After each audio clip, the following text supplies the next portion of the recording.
ಪೌರ ಕಾರ್ಮಿಕರ ದಿನಾಚರಣೆ ಅಂಗವಾಗಿ ಕ್ರೀಡಾಕೂಟ. ಬೈಲಹೊಂಗಲ ಪಟ್ಟಣದ ಕೆಆರ್ಸಿಎಸ್ ಮಹಾವಿದ್ಯಾಲಯ ಸಮೀಪದ ತಾಲೂಕು ಕ್ರೀಡಾಂಗಣದಲ್ಲಿ ಶನಿವಾರ ಪೌರ ಕಾರ್ಮಿಕರ ದಿನಾಚರಣೆ ಪ್ರಯುಕ್ತ ಪೌರ ಕಾರ್ಮಿಕರು ಹಾಗೂ ನೀರು ಸರಬರಾಜು ಸಿಬ್ಬಂದಿಗಳಿಗೆ ಕ್ರೀಡಾಕೂಟಗಳನ್ನು ಆಯೋಜಿಸಲಾಯಿತು. ಪುರಸಭೆ ಅಧ್ಯಕ್ಷ ವಿಜಯ್ ಬೋಳನ್ನವರವರು ಕ್ರೀಡಾಕೂಟಕ್ಕೆ ಚಾಲನೆ ನೀಡಿ ಮಾತನಾಡಿದರು. ಪೌರ ಕಾರ್ಮಿಕರು ತಮ್ಮ ದೈನಂದಿನ ಕಾರ್ಯದೊಂದಿಗೆ ಕ್ರೀಡೆ ಹಾಗೂ ದೈಹಿಕ ಚಟುವಟಿಕೆಗಳಲ್ಲಿ ಭಾಗವಹಿಸಿ ಸದೃಢರಾಗಬೇಕು ಎಂದು ಹೇಳಿದರು.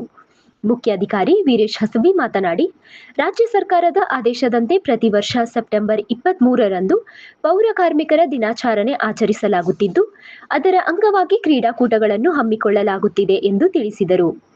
ಕಾರ್ಯಕ್ರಮದಲ್ಲಿ ಸ್ಥಾಯಿ ಸಮಿತಿ ಅಧ್ಯಕ್ಷೆ ಹೇಮಲತಾ ಹಿರೇಮಠ್, ಸದಸ್ಯರಾದ ಅಂಬಿಕಾ ಪ್ರಕಾಶ್ ಕೊಟಬಾಗಿ, ವಾಣಿಶ್ರೀ ಪತ್ತಾರ್ ಸೇರಿದಂತೆ ಪುರಸಭೆ ಅಧಿಕಾರಿಗಳು ಮತ್ತು ಸಿಬ್ಬಂದಿಗಳು, ಪೌರ ಕಾರ್ಮಿಕರು ಹಾಗೂ ನೀರು ಸರಬರಾಜು ಸಿಬ್ಬಂದಿಗಳು ಭಾಗವಹಿಸಿದರು.